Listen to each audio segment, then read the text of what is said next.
GoForThe2.com in with the Week 4 predictions. Again, apologies for the late video, but covering in-game live every Monday night through midnight. I'm getting at 2 o'clock in the morning. Apologies out there. I'll try to get it out as soon as possible. Again, 7 selections. I actually like the selections this coming weekend. A lot of dogs in regards to the battles, a few favorites, very short favorites. And I think that's where maybe we could provide some value. I'll be on Sports Grid all week, Carver and Lisi.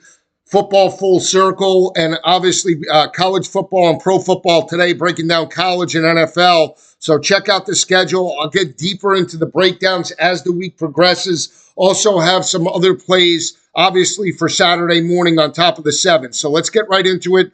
You got Florida State and Cal. A lot of people were on Florida State last week. The line adjusted in the offseason. It was 28.5 down to 5.5 in regards to that matchup. Memphis was a team that you have to keep an eye on. Keep an eye in regards to Memphis moving forward. They were a 5-1 shot to win the college football, make the college football playoff. I did have Memphis and Ryan Silverfield getting in and winning their conference and, more importantly, cracking the top 12. So we have to see how it progresses. Schedule very easy, in my opinion, the rest of the way. The one roadblock was against Florida State. They stepped up. They get the road win, and this Florida State team is reeling right now. 0-3. They do get an undefeated Cal team that comes into this matchup. Now, Cal has stepped up this year. They get the victory as an 18.5-point favorite at home against San Diego State. That was a 14-3 game heading into the fourth quarter. They blew it open to win that matchup by 21 points, 31-10. They go on the road. They're battle-tested up until this point. Got the road win as a 13.5-point dog week number 2 against Auburn. So going into Tallahassee, shouldn't fear them. However, the one concern that I have, and I brought it up in regards to Cal big picture, typically not a very good road team under Justin Wilcox. This year is a little bit different. They had the one step-up spot against Auburn, but now they're going into ACC country. It's an early kick for Florida State, in my opinion. Laying 2.5, 3. I actually like the Seminoles to break out. I understand DJU not stepping up. I understand the passing attack non-existent, rushing attack non-existent, 52 total yards per game. They're giving up a buck 72 on the ground to opposing offenses. It looks like potentially Cal can move to 4-0. I just don't see it. If you're going to get Florida State's best effort, it comes here. A lot of people expected the bye week.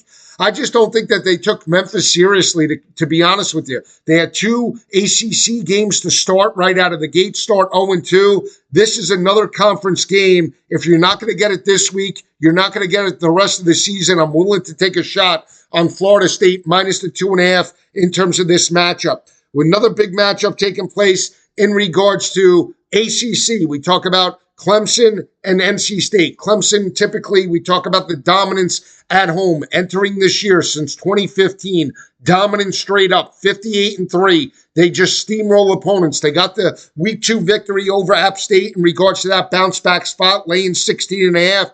Now they get another conference opponent in regards to Dave Doran and NC State. They struggled last week. They were a double-digit favorite at home and really struggled in regards to that matchup. Was it a potential look ahead against Clemson? This line opened up at 16.5. It's up to 20.5, 21 in some areas. I actually like NC State to keep it close. I don't know if they win in regards to this matchup, but I think they definitely keep it within the 20.5-point number Saturday night in Death Valley, and we'll get into it deeper as the week progresses. Another matchup, huge line, Miami on the road against USF. Miami laying 17.5 now. We know about Cam Ward. We know about Mario Big Chest and the physicality of Miami stepping up and potentially maybe being a 10 or an 11 win football team. Another typical look-ahead spot. Miami has Vatek on deck. USF, very gutty. Say what you want. They can run the football, very disciplined, very good quarterback play in terms of Byron Brown. It's an in-state rivalry game. Miami coming to your house. Again, you want to give me 2 touchdowns, a field goal and a half? I'll take that with USF at home. They could be live. Don't be shocked if USF pushes Miami and Cam Ward to the limit, and we'll see about the resolve for the Hurricanes in regards to that matchup. Big 12 battle. You got Utah, Oak State. This line fluctuated. We saw Oak State as a 2.5-point favorite. Now it's Utah -2. A lot has to do with the health of Cam Rising.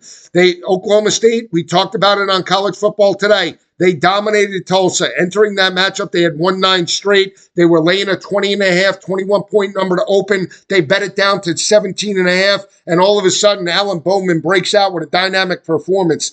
They're going to need the best effort at home. We talk about the dominance of Oklahoma State over the past 2 or 3 seasons, straight up at home. After the win against Arkansas, they are now 20-2 straight up at home in Stillwater. They just don't lose. But there's a physical team in regards to Utah. The experience of Cam Rising, both him and Alan Bowman, 7th-year seniors. But if Cam Rising plays, and I expect him to play in terms of this matchup, it's going to come down to his experience. I like Utah laying a short number, -2 on the road. I think they win this ball game by 7 or more. I do not believe Alan Bowman's an elite quarterback. He's good, very turnover prone. I understand they're playing at home and they're going to need Ollie Gordon. I think Utah takes away Ollie Gordon for the most part and forces Bowman to beat him over the top with those wide receivers, including Brennan Presley. We'll see if they can do it. I like the Utes to grind out a 7-point win on the road. Texas Tech,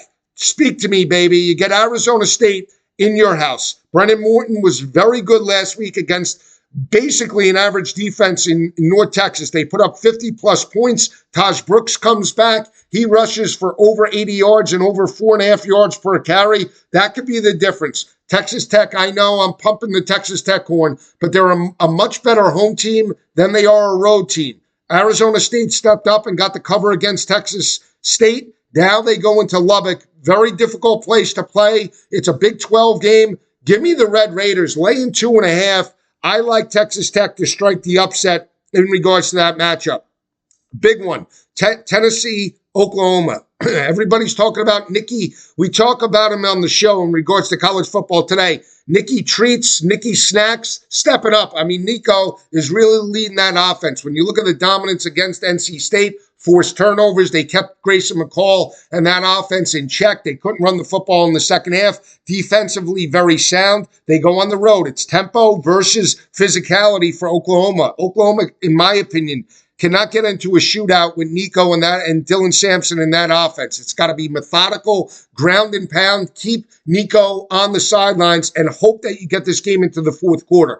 I will say this, true road game for Tennessee, right? That game was played in Charlotte for NC State. This is a true road environment in regards to Norman under the lights. Tennessee might win, but give me the points with Jackson Arnold and Oklahoma. Again, 7.5-point home dog in regards to this matchup. I'll take that any day of the week, especially in a conference game. First conference game for Oklahoma. I think they step up, make a statement. They particularly couldn't even win this ball game, but I'll take the 7.5 points in regards to the matchup. The other one is Coastal.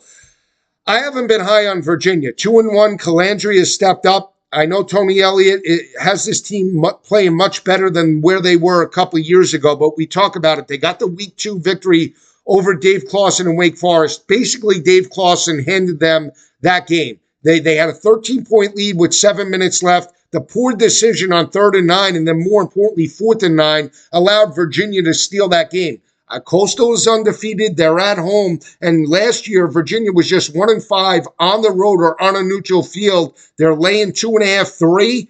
Give me Coastal in the upset. I think they could be live in terms of this matchup. That blue teal field could be the difference as well. We're taking the dog, so it's very dog heavy in regards to the ball games this coming weekend. 7 selections. We'll go right off the top. Florida State -2. I'll give you the favorites. Florida State -2. I like Utah -2. Florida State -2.5, 2, 3. As long as it's under 4, I like Florida State. I like Utah -2. I like Texas Tech -2.5. Dogs, I like NC State plus the 20.5 in regards to Death Valley. I like USF plus the 17.5 against Miami. I like Oklahoma plus the 7.5 against Tennessee. And I like Coastal plus the 3 points.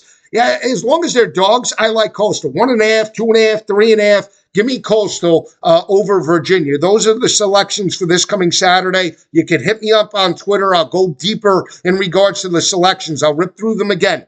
Florida State -2.5. Utah minus the 2. We have, what was the other dog? Texas Tech minus the 2.5 in regards to that matchup.